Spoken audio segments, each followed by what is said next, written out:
22 मार्च को रूस की राजधानी मॉस्को में एक बड़ा आतंकी हमला हुआ। मॉस्को के क्रोकर सिटी हॉल में इस आतंकवादी हमले में अब तक 130 से ज्यादा लोगों की मौत हो चुकी है, वहीं 100 से ज्यादा लोग घायल हैं। इस हमले के बाद रूस और यूक्रेन में जारी युद्ध और गंभीर हो सकता है, क्योंकि रूस के राष्ट्रपति व्लादिमीर पुतिन ने इस आतंकवादी हमले को लेकर बयान जारी किया है। उन्होंने राष्ट्र के नाम अपने संबोधन में पीड़ितों के प्रति संवेदना व्यक्त की। साथ ही पुतिन ने सख्त रुख अपनाते हुए कहा कि चारों आतंकवादियों के अलावा हमले की प्लानिंग में शामिल सभी लोगों के खिलाफ सख्त से सख्त कार्रवाई की जाएगी। यही नहीं, पुतिन ने इस हमले में यूक्रेन के हाथ होने की बात भी कह दी। रूस की न्यूज एजेंसी टैस ने पुतिन का एक वीडियो अपने टेलीग्राम चैनल पर शेयर किया है। इस वीडियो में पुतिन राष्ट्र को संबोधित करते हुए कह रहे हैं, रूसी खुफिया एजेंसी हमलावरों की मदद करने वालों की पहचान करने में जुटी है। यूक्रेन की ओर से कुछ लोगों ने हमलावरों को रूस की सीमा पार कराने की तैयारी की थी। उन्होंने छिपने की कोशिश की और यूक्रेन की ओर चले गए। शुरुआती जांच में पता चला है कि सीमा पार करने के लिए यूक्रेन की ओर से उनके लिए जगह तैयार की गई थी।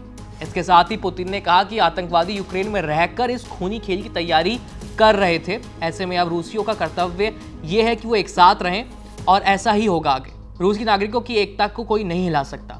सबसे कठिन समय के दौरान रूस हमेशा और भी मजबूत हुआ है और अब भी ऐसा ही होगा। रूस में कोई भी कलह या दहशत का जहरीला बीज नहीं बो पाएगा। आतंकवादी हमले का आरोप लगने पर यूक्रेन की ओर से भी प्रतिक्रिया सामने आई है। यूक्रेन ने इस हमले में अपने हाथ होने के आरोपों को सिरे से नकार दिया है। यूक्रेन के राष्ट्रपति जेलेंस्की के सलाहकार माइखाइलो ने एक्स पर ट्वीट कर रूस को आरोप लगाने से पहले कुछ तथ्यों पर ध्यान देने के लिए कह दिया। यूक्रेन ने सवाल करते हुए लिखा, बड़ी संख्या में भीड़ वाली जगह से बिना किसी जांच के हथियारबंद लोग कैसे पहुंचे?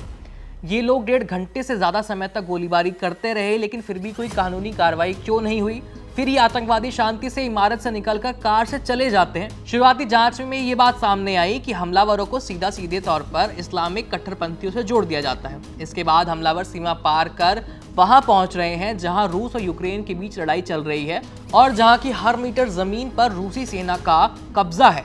इसके अलावा यूक्रेन ने भी ये कहा कि इस घटना से यूक्रेन का जरा भी संबंध नहीं है। यूक्रेन और रूस का युद्ध चल रहा है, लेकिन इसका समाधान केवल युद्ध के मैदान में होगा। यूक्रेन और रूस के युद्ध से जुड़े हुए तमाम अपडेट जानने के लिए देखते रहिए वीपी लाइव। मेरा नाम है आयुष। धन्यवाद।